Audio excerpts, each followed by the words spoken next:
welcome back to another episode of the Daily Flip podcast. I'm your host, Alex, and today we're going to be flipping through a story about Greenland and J.D. Vance and the implications of his visit. This story comes from NPR, and of course we will end today with our Daily Delight, a story meant to leave you feeling positive, ready to take on the day.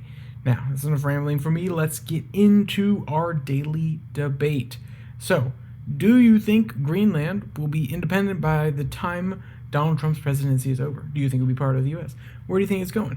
Honestly, at this point, the staying power of being a part of Denmark is probably not going anywhere, though local representatives in Greenland, as we found out when this story first broke, did want to get some form of independence. They wanted it for quite some time. So where do you see this one headed?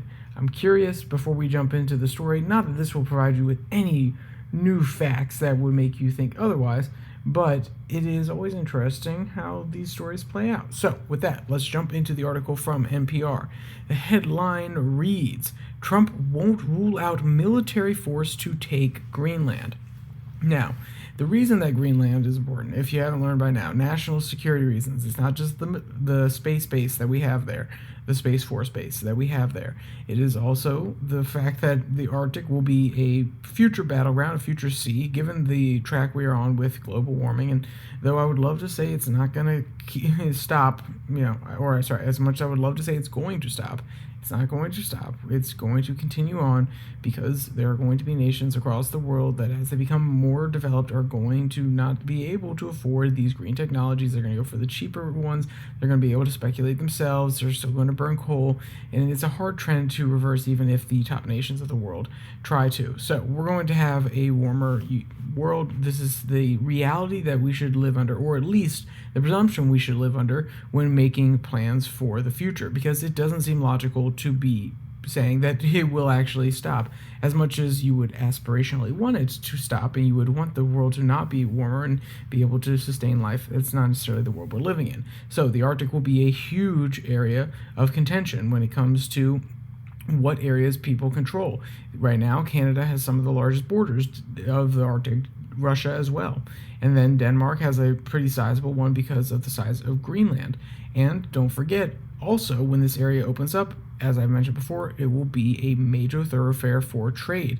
No longer will China have to worry about going, if they have a good relationship with China, with Russia, even though there will be some hemming in by Korea and Japan, they won't necessarily have to worry about going south with their trade. They could go north to the Arctic region.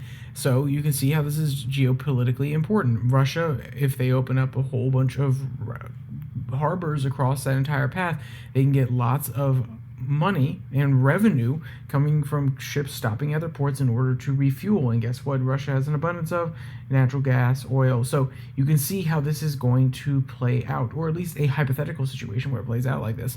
So that is why people have talked about getting a larger presence rather than just Alaska there, at least getting maybe Greenland, considering it is an area that's mostly uninhabited, hasn't gotten a lot of infrastructure and payments from the Denmark government, which they have tried to address recently, especially because of Trump's moves. But the point being that it will be important going into the future.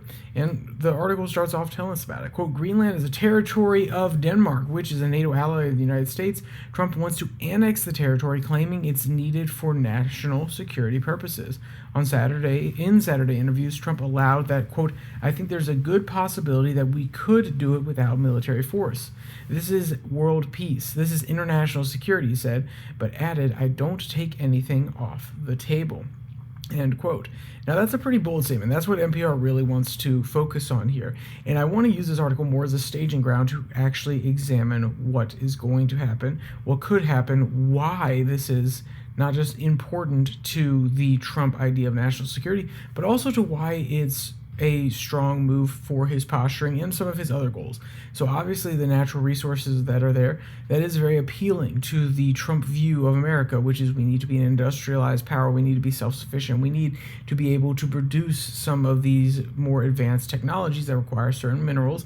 The more access we have to them, we're already a pretty mineral-rich land, but the more access we have to it up north, the more deposits, the more also, they will cause a speculation boom, a prospecting boom of companies wanting to go there. These are all things that fall within the U.S.-based, U.S.-focused economic mission of Donald Trump, minus the tariffs, obviously, that could play different roles, and we're not trying to go into another talk about the tariffs because we talk about it enough on this channel. But the point being that aligns with his part of the agenda.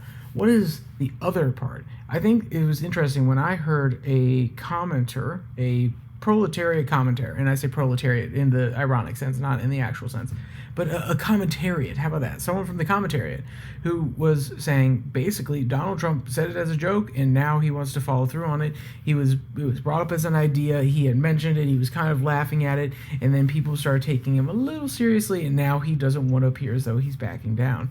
I think there's some truth to that, but I also think there is a very, very key part of this, which is he wants to appear as a strong leader, and he wants that to be a part of his legacy. What is one thing that everybody knows Thomas Jefferson for during his presidency? Not before his presidency, when he was helping author the Declaration of Independence, when he was helping in the Continental Congress as they're coming and deciding what the Constitution will look like, or as his time in the as Secretary of State during the time underneath Washington, or his time as a French ambassador. What was the main thing that you remember as him as a president? A Louisiana Purchase. There are many other things that he fought for. There are many other things that he got involved in, not trying to diminish it, especially with the Barbary Pirates, so on and so forth, but the Louisiana Purchase, the increasing of the U.S.'s land ownership by basically 1/3 or 2/3 at that point, that is something that goes down in history. It builds a legacy for you.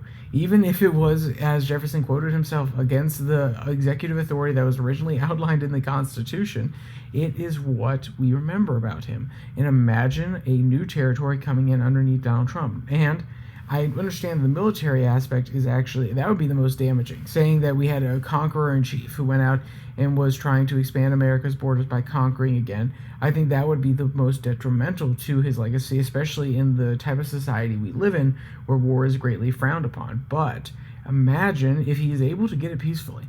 That will, if the Denmarkish people, the Dane people, the Greenlandic people decide willingly, which there is a small cohort of a party that is more open to working with the U.S. more closely, and not necessarily Denmark, though right now they had a recent election and the other four parties that have power there decided to make a coalition that is decidedly anti-U.S.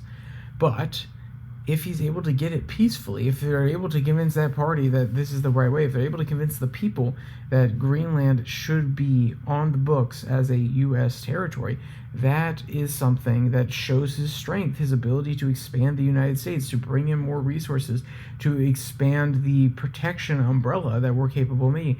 Imagine having military bases on Greenland that can actually provide platforms, and they can provide a platform for defense missiles, or like basically an Iron Dome early warning system that's based out of Greenland that could stop things coming in from Russia. That is obviously a hypothetical. I'm not trying to say there are actual plans for that, but my point being there are many more aspects to this than just the economic ones we've talked about before, and I didn't necessarily do a deep dive into it, but it was pointed out to me that this is also his ego at play, which is obvious. Donald Trump's ego is always at play, but it opened a new door of viewing this, which is the American exceptionalism, the perspective of America being the best, also can lend itself, when used or framed a particular way, to encourage expansion of the United States. We are the best. We have the best economy. We have the best culture, whatever perspective you may take, but believing that we are the best in different aspects and that we are deserving of sharing our culture and that other people will benefit from it is a natural flow of logic, is what I'm trying to get at. And that, while I'm not saying that it's good or bad inherently, that is a dangerous perspective. It is something that if you believe that we are the best and that we can expand and we should spread our culture, not just through influence, but through direct more land acquisition and territory acquisition, you're going to put American lives at risk. And whether or not you think, like I said, good thing or bad thing, that is dangerous for the populace of the United States, especially our military age of men and women. So I think it's fascinating. This is another door into Trump's psyche, which is one thing that a lot of people don't necessarily understand. And I'm not trying to sit back and say I truly understand Donald Trump's psyche, but to pretend as though this is not something that weighs on him as a man of legacy who literally puts his name across buildings in multiple cities in order to have name recognition, I think would be to miss another important part of this story. He's not just doing it to be funny. He's not just doing it because he said he wanted to do it. He's doing it because he believes it will be genuinely beneficial to the people, and that benefit will write him down, will sketch or etch his name into the stone tablet of Americans' greatest leaders, or at least ones that had America's best interests at heart. So, with that said, let's actually jump into our daily delight. I want to hear your comments on everything I just said. Do you think I'm crazy? Do you think it is just seriously he's just trolling? What is it? Because I think if you come from this from the left, you're going to have a very different perspective. If you come from it from the right, in the middle, all these perspectives are going to be very different. And also, just like that one commentator that said something that I hadn't necessarily thought about before, at least in the context of this conversation, we knew he had an ego. I didn't necessarily apply it to this conversation.